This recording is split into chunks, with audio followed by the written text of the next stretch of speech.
we need to try to keep our perspective to give that back. Amen?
it's when we find that love that we need as human beings from God. When we realize the love. Exposed to the cold night, without even a stable for warmth, shepherds huddled around the fire, guarding the flocks against the thieves and wolves. Suddenly, a light to split the darkness, a voice, a song, a chorus of angels. Do not be afraid. I bring you good news of great joy that will be for all people. Unto you is born this day in the city of David a child, a son, a shepherd, a king, a Savior, which is Christ the Lord. Glory to God in the highest, and on earth peace and goodwill to men.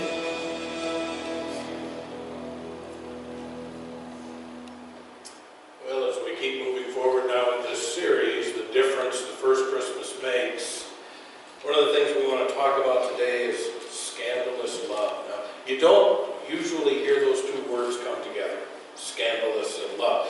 Because when we look up the definition of scandalous, what we see is this: scandalous, causing public outrage by a perceived offense against morality or law. We say, wait a minute, how could that be? Well, here's what we have to focus on here. Because the question is, what morality?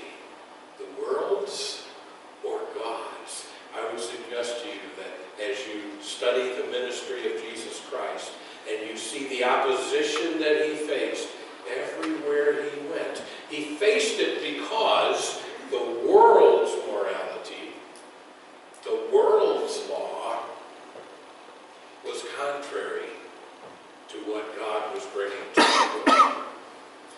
God bringing that unconditional love, the world bringing conditional love, the world bringing laws of retribution. One must pay a price before one has the right to even consider forgiveness. That was not the message that Jesus Christ brought.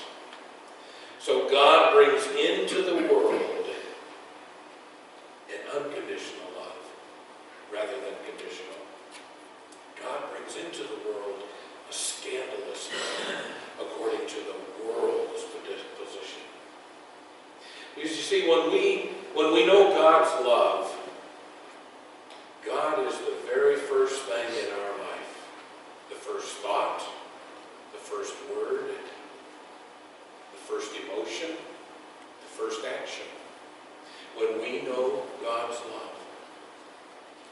Brother Lawrence once wrote these words, quote, "By rising after my falls and by frequently renewed acts of faith and love, I am come to a state wherein it would be as difficult for me not to think of God as it was at first for me to accustom myself to it." In other words, it became the nature of Brother Lawrence, who spent a lifetime of cleaning and washing dishes and never reached the point of being a devoted monk as he wanted to from the time he was a child, and yet he could say those words. So you see, not only is God's love unconditional, but God's love is transformational. Again, scandalous love. Now we know life will always be a challenge. We will always be challenged with the things that we face, even though we're consistent in our longing for ease and carefree living. Why shouldn't we, after all, desire an easy life? Why shouldn't we understand Christ's words, "I will give you rest," as an invitation to be removed from the struggle behind our lives and live in total comfort? Why shouldn't we? Well, simply put, that's not what God promised. God has promised many things. We don't experience God's promises if we're not willing to accept God's love. God's promises of, you will never be alone, or you will have your needs provided for. And there are many more. If, a little word with a big meaning,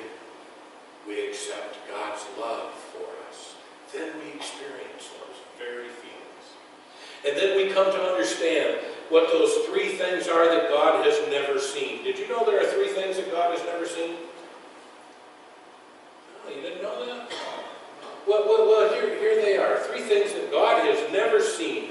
God has never seen a person who has not sinned. Okay? God has never seen a sinner whom God does not love. And God has never seen a sinner whom God cannot save. Kind of makes you want to break out in the chorus of Jesus loves me, this I know, right? When you think about that. Well, to help us in understanding this, let's take a look at some writings from the Apostle Paul in his letter to Rome. Romans chapter 3, verses 21 to 26. And I'm going to read from the Message paraphrase for you. A section that is subtitled, God has set things right. The Apostle writes these words, but in our time, something new has been added. What Moses and the prophets witnessed to all those years has happened. The God setting things right that we read about has become Jesus setting things right for us. And not only for us, but for everyone who believes in him. For there is no difference between us and them in this. Since we've compiled this long and sorry record as sinners, both us and them, and proved that we are utterly incapable of living the glorious lives God wills for us, God did it for us. Out of sheer generosity, he put us in right standing with himself, a pure gift.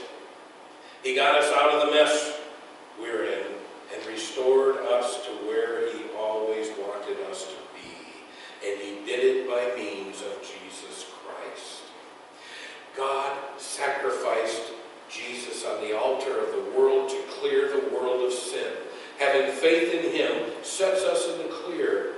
God decided on this course of action in full view of the public to set the world in the clear with himself through the sacrifice of Jesus, finally taking care of the sins he had so patiently endured. This is not only clear, but it's now. This is current history. God sets things right. He also makes it possible for us to live in his rightness. He makes it possible. Did you get that? That's a scandalous love, let me tell you. This is why we need to look for, we need to search for, we need to find the difference the first Christmas makes. Again, remember those three things that God has never seen. You can connect those directly to the word God shares with us. God has never seen a person who has not sinned. We just read from Romans 3. Romans 3:23 in the NIV says, for all have sinned and fallen short of the glory of God. God has never seen a sinner that God doesn't love. John 3:16, for God so loved the world that he gave. And God has never seen a sinner that God cannot save. Romans 10:13, for everyone who calls on the name of the Lord will be saved. Jesus loves me, this I know, for the Bible tells me so. It is God's scandalous love that has come to this world and that continues to transform, continues to change, continues to make this world what God intended it to be. So our key verse for this series has come to us from the prophet Isaiah. Therefore the Lord himself will give you a sign. The virgin will be with child and will give birth to a son and will call him Emmanuel. Emmanuel. God is sure and certain in this promise. God will not back away from this promise. God will hold on to all the changes that the first Christmas made in this world and continues to make to this day. The Lord himself gives us a sign. And even though we are sinners, remember 3:23, for everyone has sinned, we all fall short of God's glorious standard. even though God will still make a way. Take a look at your neighbor and ask them right now, so have you sinned? Now say, want to tell me about it? No. Don't go there. That's not the point. The point is, we are all sinners. And there are many Christians that have a hard time accepting that. But we have to realize that we live in this environment, and therefore we are susceptible to these things. We are all sinners, and God loves us anyway. So now look at your neighbor and say, I love you. I love you. And that's no matter what we've done, God still loves us anyway. So we know that first Christmas, has made some changes that continue to this very day. So Christmas can teach us a few things. Here's the first thing today. Christmas teaches us that God still looks for us. God still looks for us. God has not moved on. God has not turned away. Now, we all know we've given God many reasons to turn away. We've given God many reasons to move on without us, but God has not. God still looks for us. This is not something that's developed in recent history, but it is an example of the difference the first Christmas makes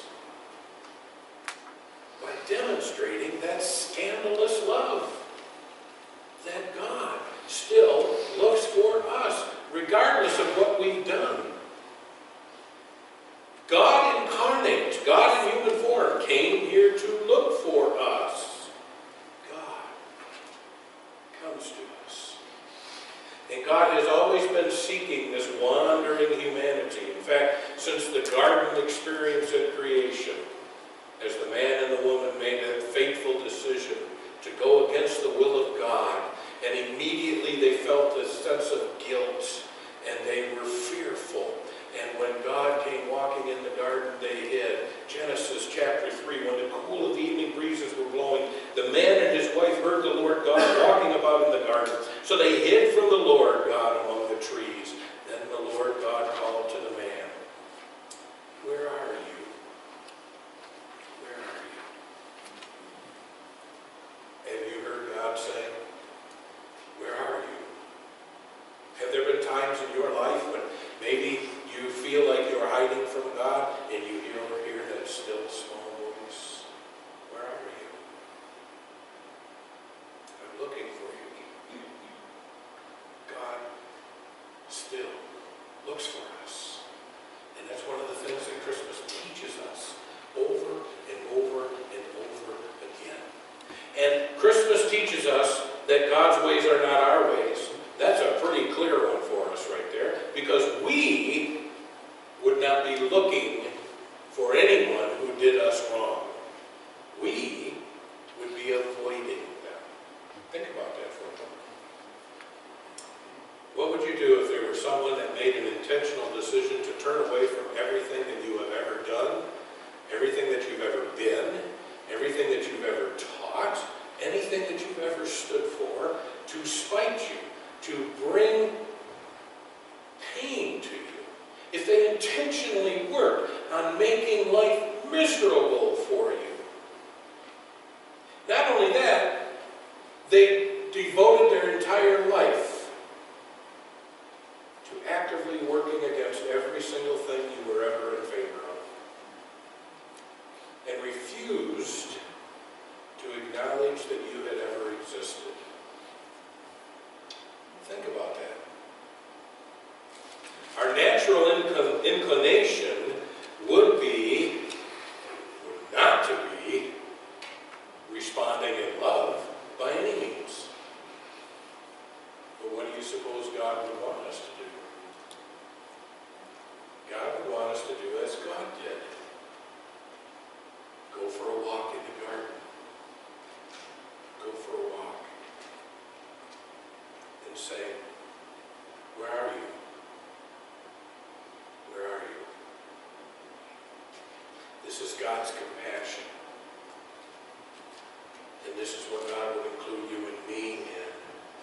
But we have to intentionally knowledge. It is God's way, not ours, but we can learn from God. We can learn. That is God's compassion. In fact, when Jesus told that parable about the great compassion in Matthew 25:40, and he said, the king replied, I assure you that which you have done it for one of the least of these, my brothers and sisters, you have done for me. It shows us God's desire not only to share a scandalous love, not only to prove to you and me the difference that the first Christmas makes, but it is God's desire that we too will join God and make a difference in this world. You know, Jesus often spoke about what needs to be done in this world. And God knows that time is a great asset for us. You ever wonder about that? You ever had somebody ask you, why does God wait so long? Because God knows that time is a great asset. God does not wish that anyone would perish. God wants everybody to reach out, to reach others for God. God could easily wave a hand and wipe the slate clean and start all over again, but God has not done that. Because that would simply be pointing out the problems and leaving. The King of the universe will not point out problems and leave. The answer is this: God's will for us is to be the ones who do the good works that He gave us to do. It's sort of a work order that Jesus has left with us. As you go into the world, make disciples of all nations. Teach them the things that I've taught you and baptize them in the name of the Father, the Son, and the Holy Spirit. See? We are called to love scandalously. Christmas teaches us that God's ways are not our ways, but they can be our ways if we're willing. And Christmas teaches us that we can practice God's love when we see through God's eyes. That's how we begin to learn God's ways. How does God see the homeless? How does God see the hungry? How does God see my next door neighbor? How does God see the poor? How does God see the clerk at the grocery? How does God see the addict? How does God see the criminal in prison? See through God's eyes. We need to see through God's eyes. And Jesus spoke about this very concept when He shared with us the Beatitudes in Matthew chapter 5. He said, you're blessed when you get your inside world, your mind and your heart put right. Then you can see. You can see. You can see. You'll see God in the outside world. Seeing with God's eyes. It is a premise that we must focus on and intentionally move ourselves toward if we are to love with a scandalous love. Christmas teaches us that we can practice God's love when we see through God's eyes. God's love is only scandalous to those that oppose it. It isn't to you and to me. God's love for you and for me is encouragement, it is blessing, it is comfort, it is peace in the face of the world. Without exception. Without exception. So your next step today is to use your presence to make God more visible in the lives of the people that you come into contact with every day. Every day. God's scandalous love is alive and well and present in you. Use it. Use it. People will see the difference. Eventually someone will ask, what's going on with you? Now you don't want to say, well, I'm married because I'm the bearer of scandalous love. No. You just want to show them. You want to show them. Show them your love for them. And next week we'll continue Jesus' wish list. Yeah, Jesus has a wish list. We're going to talk about that next week as we grow closer to that time of celebrating the coming of our Lord and Savior once again. Will you pray with me? God, I thank you for the blessing of this day, for the opportunity you have given us to share, to be loved by you, to know your love. And God, thank you for your willingness to come to us. But yet you also respect us enough to allow us to invite you. So anybody that's here today, if you've not invited Christ into your life, and you would like to, you don't have to do anything special. You don't have to stand up. You don't have to raise your hand. You don't have to come forward. You don't have to turn cartwheels, nothing. Just connect with God right now. Your heart to God's heart. And pray this prayer with me. Lord Jesus, forgive me.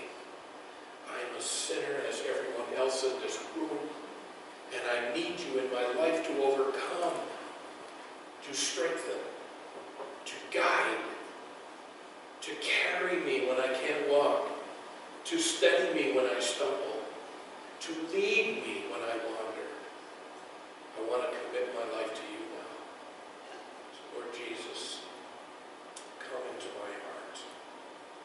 In Jesus' name. Amen.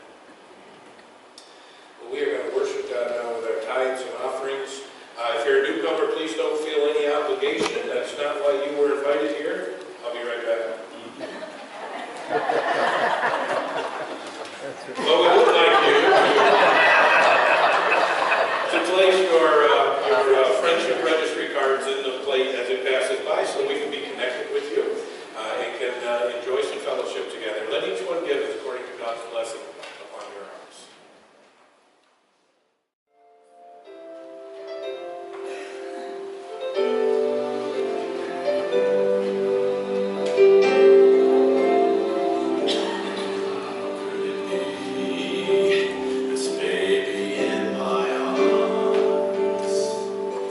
Sleeping now, so peacefully.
And